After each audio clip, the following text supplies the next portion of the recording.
go. Episode 2, man. We're back. I'm Welcome to the surprised Father's people are Table. here for episode 2 that they liked it enough to come back. Let's go. We are in the second week of the Father's Table, and things are just getting started. How you doing, man? Good. Blake, is that a cardigan that you're wearing? Dog, quit hating on my fit right now. This is that Madewell. You know I'm a Madewell man.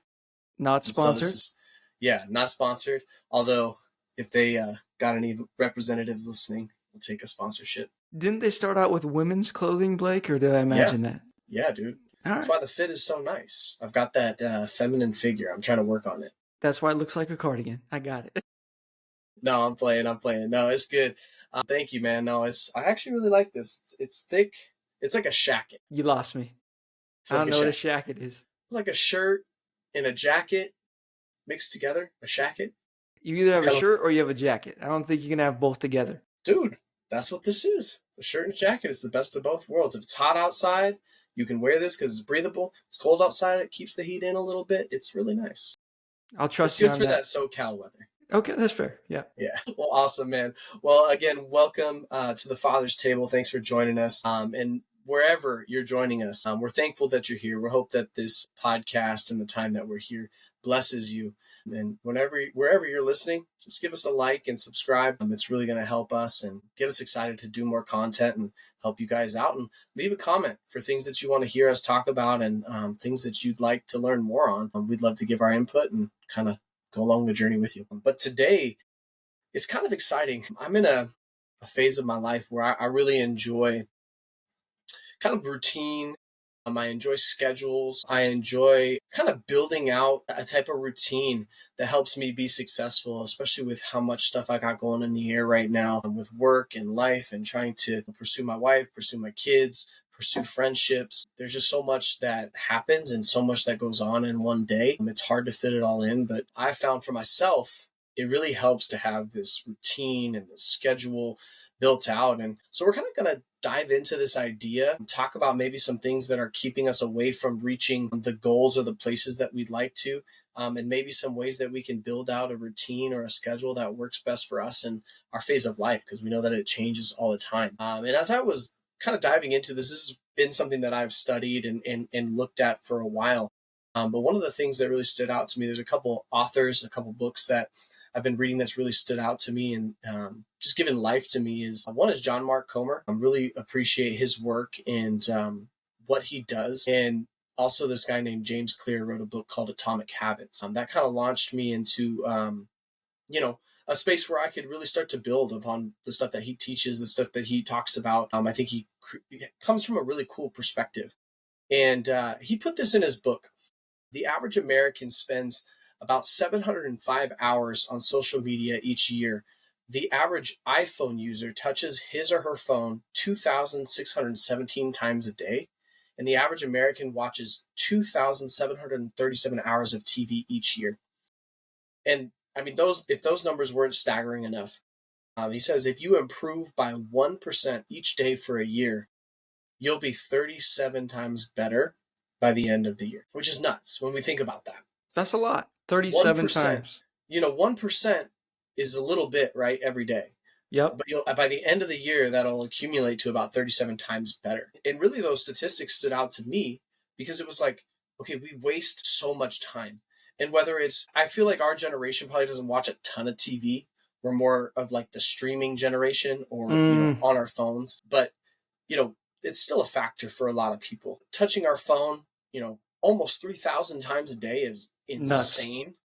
Nuts. And, also the amount of time that you spend on social media each year, 705 hours, that's nuts. That's why I don't have social media right there.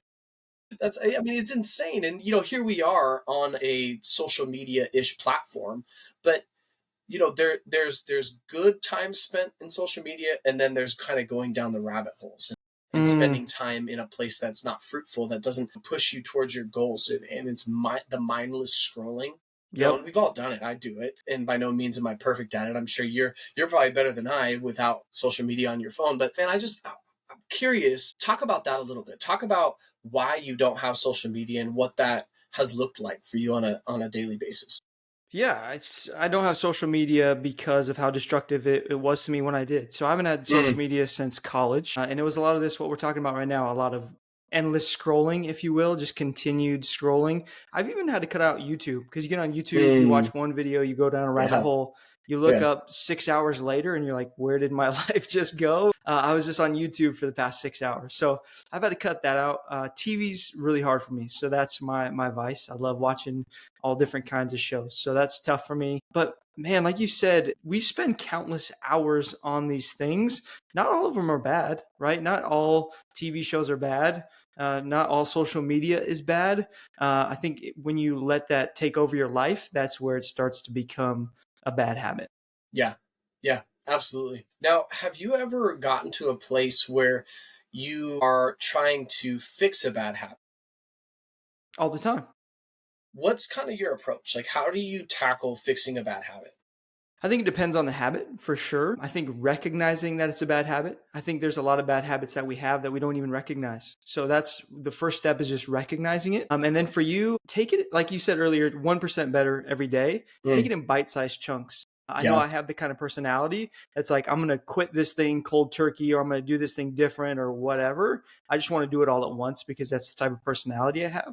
But recently I've had to take the approach you're talking about where it's just, how can I be a little bit better today? How could I maybe watch 1 hour less of YouTube? Or how can I do a little bit better today and not try to tackle the whole problem all at once? yeah. No, that's super good. I mean, it was interesting. If you've never read that book, Atomic Habits, have you read it? I have not. I've heard a lot of the content from it, but I've never Yeah, read it myself. it's super good. I mean, he talks. I think it's just kind of growing up and being in sports or being around. I mean, anything that talks about self help and improvement. You hear a lot of these concepts, but I feel like his perspective or his I guess slight variance to what people are normally talking about is kind of what makes it different. And one of the things that I thought was really interesting is he said is, when scientists analyze people who appear to have tremendous self control. It turns out that Mm, they're not actually all that different from those who are struggling, but instead it's more of the disciplined people who are better at structuring their lives in a way that does not require heroic willpower or self control. And to wow. your point, he makes it these bite sized things that are positive feedback loops that push you to keep going, which I think is a really rad concept. So, like, for example, take it to scripture. Maybe you're somebody who struggles to get into the word Yep. and you're like, I realize the importance of reading and knowing scripture, but I just struggle so hard to get into the word. And people are like, no, you gotta dive in, you gotta go 100%. And maybe that's not where you're at, but what's something that's achievable each day that will give you that like checkbox moment of saying, I accomplished that. And what's a way that you can set up your systems and your daily routine to give you that checkbox moment of achieving something and moving that 1% forward or something Yep. like that. And I think it's so important. And I think it kind of changes the perspective of achieving goals. And it would have been nice to release something like this sometimes late December so we can kind of roll into the New Year's. But there's no better time than now. You Yep. don't wait till the end of the week. Do it now. Do it today. If there's something that you want to achieve. Yeah, and I think what you hit on this a little bit, but I think also not comparing yourselves to other people in that, like you getting a little bit better yourself. Because I think when I'm in those stages, it's like, man, Blake is reading his Bible 3 hours a day. Like, how terrible am Yeah. I? Yeah. But start off like one page. If that's all you can do one page, and then Yeah. add a page, and then add a page. Yeah. If it's a time limit, start off with 10 minutes. 10 minutes, add 20 minutes, add 30 minutes. Don't compare yourself to other people. I think you've said this before. I think that's where I got it from. I'm going to give you credit. A comparison is the thief of joy, right? If I compare myself to somebody else, then I'm not going to want to get better, right? So don't compare yourself. Just realize where you're at and try to get better every day. Yeah. Yeah. And it's interesting too, because I feel like everybody kind of has that moment or that area of their life where they're looking at somebody else and they're saying, well, why don't I have that? Or Yeah. why am I not there? Or why am I not like that? And you also have to understand that, one, we're all different, but we're all in different seasons of life. Mm-hmm. Like we're in different places and there's no way to compare yourself to somebody else because you just don't know what opportunities they have. You don't know where they came from, what experiences they have, who put them in that position.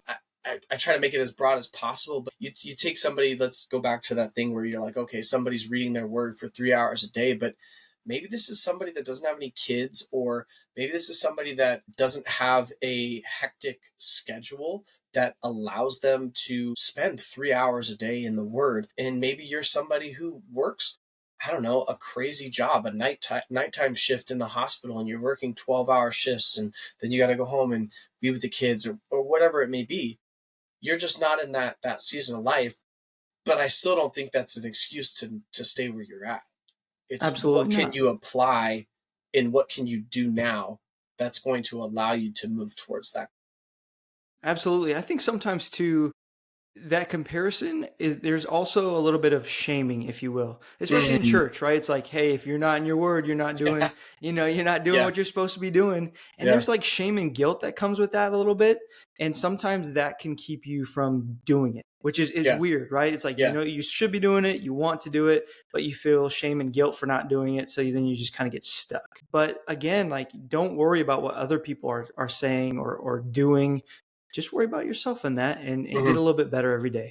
Yeah, yeah. And going back to our conversation last week is like taking that inventory of like where you're at and truly understanding where you're at and applying whatever thing going forward, or making a goal from that point forward. How can I get to where I want to be, Yep. but also understanding where I'm at now? Also, It's Go ahead. yeah, I was gonna say also I think there's some of it like fake it till you make it. Like it might not be easy at first. You might not want to do it at first, Mm, but if you just start, just do it, right? mm, And that can apply to anything. Or stop doing something. Just stop it one time, and then that adds up to two times and three times. I was reading this book. It's called Play the Man by Mark Batterson. mm. And one Yeah, of yeah. the things Great he book. talks about in there is denying instant gratification. So they did this study where they gave kids marshmallows, and they said, hey, if you don't eat this marshmallow, we'll give you a second marshmallow in about an hour. So they put all the kids in the room, they watched them. All the kids that didn't eat the marshmallow, they denied the instant gratification. Over time, they got higher paying jobs. They Mm, scored better on the SATs. Like their lives were more successful because they denied that instant gratification. But I think that's so hard for us to do, especially when it comes to this stuff. Like, it's like, oh, I want to get on social media and scroll. But if you deny that instant gratification, you're going to be better off. Even if you just do it one mm. time, just build over time that denying of instant gratification. And Yeah. that's that 1% better every day that you're talking about. Yeah, well, and if you think about the fruits of the spirit too, love, joy, peace, patience, kindness, goodness, faithfulness, gentleness, and Self self-control. control. It's a fruit of the spirit. And I think it's such an important piece. I mean, God teaches that to his people. Like, we have to be people who have self-control, because there's so many things that come in the future when we have self-control. When we unlock our ability to have self-control, it allows us, one, to avoid maybe falling into certain temptations and sins that we don't want to be, but it also unlocks opportunities for us. God can trust us with more because he knows, hey, this person has self-control. Mm, I think it's interesting that you said that thing about delaying the gratification. James Clear in his book, he also talked about how we can set up systems that give us that instant gratification because our brain wants that. yeah. But he said, you make it something that's simple, something that's attractive, something that's obvious, and something that's easy to make it satisfying. So, for example, you think about like packaged food, right? If you have an option to open up packaged food or to go make a meal that's going to take you 30 to 40 minutes, your mind and your body probably tells you go open the packaged food because it's easier, right? Sure. There's less resistance there. And what he's saying is kind of that same idea, but turn it into something that's pushing you towards your goal. So if you, let's say, hey, I want to hit 100 push-ups a day, but you're just not there yet, hit 5. Yep. And it's going to create this positive feedback loop that allows you to get to the 100. And so I think it's really interesting too, because there's a way to almost rewire your brain and rewire your thinking to be like, okay, instant gratification, that's how our bodies are designed. let's have it work for us rather than against us. Yeah. I also think that mindset shift that you're talking about is so important. Like, don't focus on the amount of push-ups you can't do. Focus Mm, on the amount of push-ups you can do. that's So it's good. like, man, I was going for 100. I can't do 100. Man, I got 25 push-ups. That's awesome. That's good. Celebrate that. Celebrate Yeah. that. Because I think once you change that narrative in your mind, you're gonna want to do that more. I mean, just think, if you told yourself every day you couldn't do something, you're probably not gonna want to keep doing that. But if you said, man, I could do 25. Oh, today I got 50. Today I got Hmm. 75. Yeah. Celebrate that instead of focusing on the negative. Yeah. No, dude, that's super good. That's super good. Now, kind of on the other side of the spectrum, Mark Comer is someone who has spoken a lot of life to me, just through his work. I don't know him personally. Uh, so, I mean, on our weekly calls, yeah, yeah, on our weekly calls, he speaks a lot of life into me. No, just through his work, both online and through his written work. I just really appreciate how he approaches things. And one of the things that he says, and I kind of love this idea and has sparked kind of a journey in my own family of seeking after kind of slowing down, finding a good pace, a good rhythm. But he said both sin and busyness have the same effect. They cut off your connection to God, to other people, and even to your own soul. What do you think about that?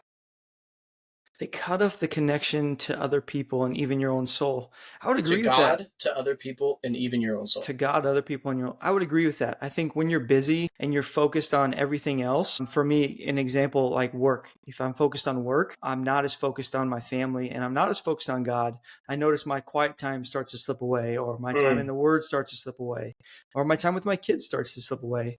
Because I trick myself into believing that busyness is a good thing, which in some seasons it is, right? Like doing those things and those tasks for work isn't always bad, yeah. but it is learning how to manage that well. And I think all this stuff we're talking about today, routine and busyness, like I will be the first to say I'm terrible at all this stuff. Mm, I'm terrible at routine.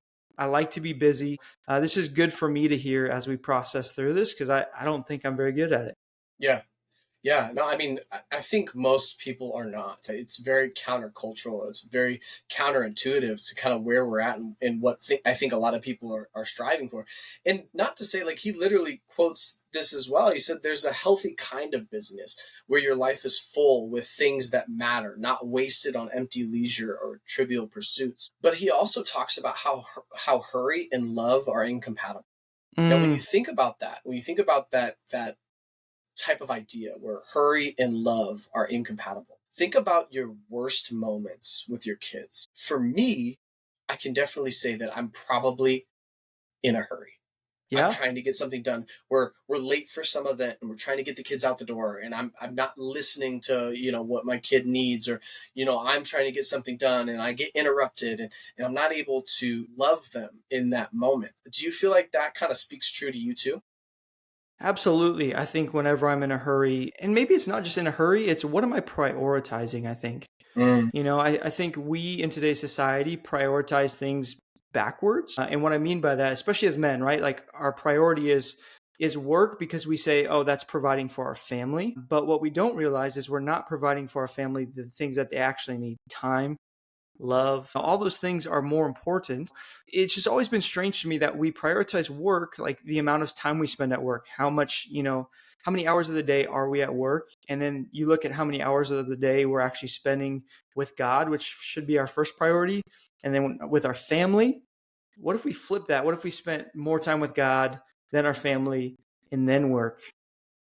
How different would our lives look? How different would our yeah. culture look? Yeah. I mean, you're not wrong. But I think at the end of the day, like, one thing I don't want to make this seem is like we're condemning people because, oh, No, you're not spending enough time with your family or whatever. Because, like, I think the reality is like it's so hard to be able to do that. Like, it's so hard to get yourself to a place where you're spending more time with God, more time with your family than you are at work or whatever. Because at the end of the day, like, we do need some sort of ability to provide and support our family financially. absolutely. That is a reality. That's a reality for everyone. And I think, you're probably even feeling it more in this season of your life. And for those just joining us or maybe don't know the backstory, Chance, why don't you kind of talk about that a little bit? He's in a transition from work and I know that it can be scary stepping out into the unknown and kind of uncertainty. Why don't you talk about that a little bit? Yeah, I think a big part of the decision was this that we're talking about right now. So I worked over an hour away from my house. I worked 6 days a week. So I was working a lot. And that limited my time with my family. I won't fully put that on limiting my time with God because I worked in the church context and I could have spent more time in the Word. So that's on me. But yeah, I had to put my money where my mouth is. What I'm talking about right now, I said, man, my priorities are out of whack. I'm driving 2 hours a day. I'm gone 6 days a week, and I'm not being intentional with my family.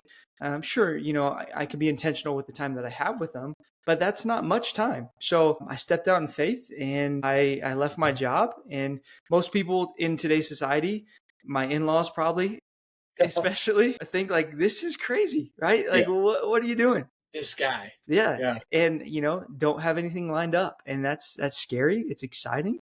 But I had to step out in faith because I want to put my priorities straight. I Mm, want to put my family above my work. I want to put God above my work and my family. And in order to do that, I had to make a change.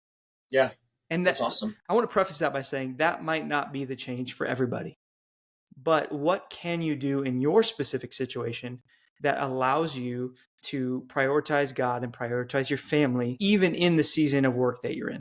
Yeah, absolutely. I think, something that you spoke about last week, which I love and adapted into my own week this week and in the end of last week, is the idea of that. I forgot what you coined. It's 5 minutes something. 5 minute free time. 5 minute free time. There you go. Walking into your house prayerful about, Mm, hey, God, allow me to spend that time with them and kind of meet them where they're at was such a game changer and kind of like a perspective shift for me.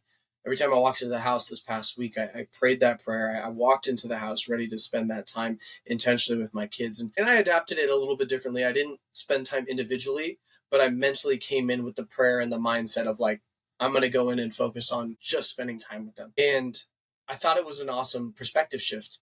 Now, for you in this season of life, what are maybe some practical things or things that you'd like to apply going forward that enable you to spend that time, maybe be less busy, less in a hurry, maybe less time in that work mode and more time with the Lord and with family? Like, what are some practical things that you're trying to bring in? yeah, I think, like I said earlier, I'm terrible at routine. And I think what you don't measure, you don't manage. Is that the saying? There's a saying like if I'm not measuring like where's my time going, I'm not managing my time well. Mm, So for me, practically, how can I work that into a routine? How can I gotcha. fit that in there? So here's all the things I have to do in my day. For a while, if it's hard for you, put it on your calendar, spend time with your wife and your kids. I know that sounds like weird and it sounds robotic, but it's better than not doing it, right? It's better than not spending time with your kids. It's better than not spending time with your wife. So if you have meetings all day, boom, hey, at 3:45 I'm off. I get home at 4. From 4 to 4:45 I'm spending time with my kids. Kids go down at 6:37. Boom, 7 to 8 I'm spending time with my wife. Yeah. Map it out. It could be for those of us who aren't good at that, like that structure could be good. That structure could be really good in helping you actually do it. Yeah, I think some people might look at that and hear that like almost as like legalistic, like you're so robotic and you have to schedule it. But I think the reality is like if you're not creating that space, creating margin to do those things, it's not going to happen. Yep. It's just not. You may be an outlier, you may be listening and thinking, "Oh, I've got this all figured out and that's awesome." But I think for the majority of people, if you're not intentional about creating that space, that time, that margin into your schedule, into your activity, your routine, your rhythm, it just won't happen. I Yep. know for my wife and I, we do a weekly meeting where we sit down, we ask each other a couple questions back and forth, and kind of just recap the week. Hey, how are you doing? What did I do right? What did I do wrong? Kind of questions. Talk through that. Create a space for us to maybe share something. Hey, I was frustrated with this. We didn't get to talk about it because we were busy or whatever. It didn't come up. But like, hey, I wanted to bring it up now so it didn't fester. Creating spaces to do that. Yeah. If I'm not mistaken, you guys do that at the same time every week. Yeah, every Sunday. Yeah. So every Sunday roughly the same time, that's what we do. Yeah. Yeah. Right after the kids go to bed, we'll meet. We have, we make a little dessert. Yep. We make a little dessert. So if that positive feedback loop comes into play, I have something to too look much forward to. positive feedback in the form of dessert. So we that wasn't really a part of it, but like we do a dessert. It's something that we look forward to at the end of the week. So we kind of recap how did we do, where are we at, what can we do better this next week, what do you need from me, and then kind of talk through our schedule. Hey, what do you got going on this week? Where can I plug and play? Like where can I take the kids so that you have space to do what you need to do? Where do I need support from you? Yep. And it allows us to kind of flow into that next week prepared more or less for whatever comes. And that has been great for us. Yeah, and I think so. That's been worked into your routine. That's probably not on your Mm-hmm. calendar, but No. again, for people starting out, like put some of that stuff on your calendar, right? Until you get that habit, until you're good at doing it every Sunday and it becomes your routine, Mm-hmm. and find out what works best for you, right? If that doesn't work best for you, the way you have your stuff structured, find something else. But what I would say is make sure you're doing it. So whatever makes you do it, do that. Don't don't just say, "Oh, I'm not going to put on my calendar because that seems legalistic," and then you end up not doing anything. It's like you might as well be legalistic at that point for a Yeah. little while. Yeah. And I mean, gosh, if you're a husband listening to this, like your wife's gonna love you if you Mm, bring this to the table. No pun intended. You bring this to the table, like she's gonna be stoked. yep. She's gonna see you as the leader that you are. She's gonna look at you differently because she knows, like, hey, you're taking this serious. You want to see us move forward. So gosh, I mean, if you're sitting here listening and you're in a rut, like, try something, do something different. We've all heard the saying about insanity. The Mm-hmm. definition of insanity is expecting a different result by doing the same thing, and it just doesn't happen. So I encourage you, just like Chance said, just try something, put it on the calendar, just do it. Shouts Yeah. out to Nike. Again, not a sponsor, but shouts out. Blake, you mentioned something, the definition of insanity. I think, at least for me, I don't want to speak for all men. Maybe some other men can relate. Sometimes you have good intentions in your mind and you know the things that you want to do, but it's just so hard to actually do it. Mm, So, how do you just do it? Nike pun there for you, Blake. But how do you do it? How do you just step out and like get out of that funk of like transferring what's in your mind to reality? yeah, yeah. Well, I mean, I think if I were to answer that honestly, really it comes down to how bad do you want it? Mm, Because if you really want something, you're going to do it. You're going to make a change. And if you're telling yourself that you want it, but you're not doing it, then it's really like kind of taking a step back and saying, well, is this something that I really want? Do I really want to do this, or am I just saying that I want it? Does it just sound nice, or is it something that I really want? And so mm. maybe understanding, like, is it something that you actually want? And maybe that next step would be, okay, like if you take that inventory, you take that introspective time, and you realize, okay, like I really do want this, but then what's kind of the block? What's holding me back? Is it Well, let me give you a real world scenario that you could probably relate with. I know I can. I'm a dad. I want to spend time with my kids. I want to connect with my kids. My kids are maybe at an age where I don't enjoy what they're doing. I don't want to play blocks or I don't want to do this. The dad that's feeling that, what is your advice to them?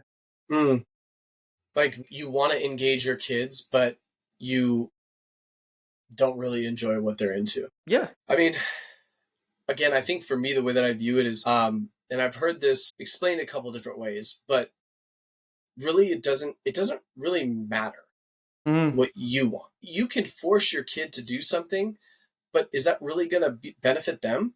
Or is that just selfish? Is that just a yep. selfish way of thinking? And so I heard someone talk about this. She was a child psychologist, and she was talking about giving, similar to your idea of the 5 minutes, 5 minute. We'll go again. What is it? 5 minute. 5 minute what? If we're going to I talk can't. about this, you should know what it's I called. know. I just got to Five be locked minute in. free time. 5 minute free time. That's right. That's right. No, this is just a way to plug it. Just Yeah, kind of come on. keep repeating Keep it. saying it. 5 minute free time. So what she was saying is she gives her child a set amount of time to just live in their world. Mm. So, I have a 3-year-old. He wants to be a fish or something. Yep. He wants to play as a fish, and it's like, all right, like, bet, let's be a fish. And then he throws some random weird rule out there. It's like, no, you can't do that because of this and that. And you're like, well, what? You have that moment. It's like, but try and enter into their world. And honestly, sometimes it's kind of fun. You're like, this is ridiculous, but you get into it and you're like, this is actually kind of fun, because you're just like, you're kind of like enabling that child in you to like dream and imagine, and then you start throwing out random rules that make no sense, and then they like kind of roll with it, and you're like, oh, I didn't even think that was gonna work. Like, this is real world. I do this with my son all the time, where I'll just start playing with him and he'll throw out something weird. I'm like, this doesn't make any sense, but all right, like, let's roll with it. And then I'll just throw out some crazy rule that doesn't make any sense, and most of the time he'll roll with it. So Yeah. I think getting into their world, getting into where they're at, and kind of being like, let's just be here for a little bit. They'll love it. They love that stuff. Yeah. And I also think managing your expectations when going into those situations. Like, don't go in there, like you said, selfishly. Don't go in there hurried or rushed or busy. Your mind can be busy and you can be there, but you're not present. Yeah. Go in there like, my only expectation is to connect with my son or daughter, and in whatever they want to do. In whatever they want to do. If they want to be a fish, they're a fish and you're a fish. This is going to sound outrageous, but the thing that made me think about this a lot was the show, I don't know if you've seen it, Bluey. Mm-hmm. The dad in Bluey, and like the way he plays with his kids. If you haven't seen that show, go watch it and do that. Like, I've literally taken things out of that show and done them with my kids. I'm not kidding. So one of the things that they do in there is like heavy. Like, they'll say, "Dad, you're heavy," and he just falls to the floor and he can't move. Right? It sounds crazy, but it's like, It's funny, man, those are good, like, practical. If you don't have a great imagination as a dad, go watch Bluey. I promise you'll come up with something that you can do with your kids, and they're gonna like love it, and they're gonna think you're the coolest thing ever. That's funny, because you did something that they're interested in. Yeah, that's actually funny. I mean, I haven't watched a ton of Bluey, but it's a great. Whenever I watch it, I always leave like, that is so funny, because if they gotta be parents, because they say some stuff and you're just like, I like feel that to my core. Yep. Exactly how that is. Like, there was this one, I can't remember the exact moment, but essentially the dad was saying something like, this is kind of bringing in reality, like, that pillow's really soft or something, and the kid was like, no, it's not, and he's like, okay. Because the amount of times that I get that response, and you're just like, all right, sure. Yep. It's like, sky's blue. No, it's not. All right, yeah, sure. But I'm not gonna battle this one. So one of my favorite awesome. Bluey episodes, they put the dad on trial for farting in one of the kids' faces. crop dusted the whole family, dude. The sad part about that is my kids have done that to me multiple times since that episode. Put you on trial? Put me on trial, man. Dang, put me on trial for You gotta stop eating that gassy food, bro. So I'm just naturally gassy, I guess. All right, we're getting way off course here. Oh man, that's routine. Awesome. See, I told you I'm terrible at routine. Back to routines. No, I mean, I think going back to the kind of like legalism conversation that we were talking about is, I think it's okay to kind of set up your routine, and build it into your schedule and deviate a little bit. Be able to be flexible and have things change, but I think it really does change things for you when you come at it with a plan. Yep. When you come at it with something that's like let's try and do this today or this week. You come at the week, you come at the day, you come at the time way differently than if you came at it willy-nilly. And so if there's anything that I can encourage somebody listening today, is just come at it with a plan. Try your best to create some margin, create some sort of schedule that's going to enable you to function well and start moving towards the goals that you have in mind. Absolutely. I think just one thing I would add at the end is shoot for excellence, not perfection. I think sometimes when you don't hit that mark of perfection, for me, I get hard on myself. It's like, I didn't do it. I was going to spend time with my kids. It didn't happen. shoot for excellence, meaning do everything well to the best of your abilities, realizing you're not going to be perfect, and that's okay. Yeah. And when you're not perfect, and when you mess up, when you miss, admit it, move forward. That's all you can do. That's awesome, dude. I love that. It's good. Well, we leave the people on that note. Strive for excellence. And that's right. We know we're gonna miss. We know we're gonna make mistakes, but get back up, get back on the horse, and ride off into the sunset, my friends. It's like we're gonna end the episode. Right off into the sunset. Make up some weird, meaningless quote at the end. That's the first time Blake's ever said that in his entire life. Quote, Blake Watkins, right off into the sunset. No, that's awesome. Well, thanks so much, you guys. Chance, thanks for joining me here. Thanks for listening to us. Please, again, like, subscribe, leave us a comment. We want to hear from you guys. We want to hear what's going to bless you, what you like, what you don't like. And, we're kind of striving to get past the 10 episode threshold to start sharing some of the long distance vision that we have for the podcast. We got a lot of stuff planned. We got a lot of stuff coming that we're super excited for. But, we're going to try and crank out some episodes, kind of get you guys in the groove, get you to know us a little bit. And we're going to start incorporating some actual professionals up in here to start sharing some expertise. I'm going to call John Mark Comer next week. Get him on the pod. JMC. It's your boy Blake. JMC. So, come through. No, but yeah, he'll slide through. It's all good. He lives close. He's up in LA. Hey man, he ain't gonna want to come on this podcast. Hey, you don't know, bro. You don't know. After 10 episodes, me and him go way back, bro. Hey, are we gonna do Blasted by Blake today? We sure are, and I really need that name to change. I really, really need that name. You haven't come up with anything better besides Blasted with Blake. So no. Christina launched it out to her social media sphere, and we got a couple good ones. Okay, what do we got? Just haven't shared them with you. I don't have them on my phone. All right. I can get them from Christina, but so this week is Blasted by Blake round 2. I can't stand you. All right, I'm gonna pull up the questions. All right. Blasted by Blake. I can't stand you, bro. It's terrible. All right. So, hey, give me some easy ones this week, man. All right. Last week you made me think. All right. I'll give you some easy ones. So I'm gonna set the timer. All right. 1 minute. Okay. Ready and go. Would you rather go skydiving or go cliff jumping? Neither. You got to pick. Cliff jumping. If you had to choose, would you rather eat a bison burger or a duck burger? Bro, I eat bison burgers already. Bison. I love bison burgers. That's just a little plug. It's easy. I'd eat a duck burger too. Okay. Would you rather do a paint night or a pottery class for a date? A date? If it's a date, paint. If it's just in general, pottery. What's the best gift you've ever received? My wife is an awesome gift giver. For my birthday one year, she surprised me by flying out the next day, going to a theme park. I'm not going to name names on this theme park.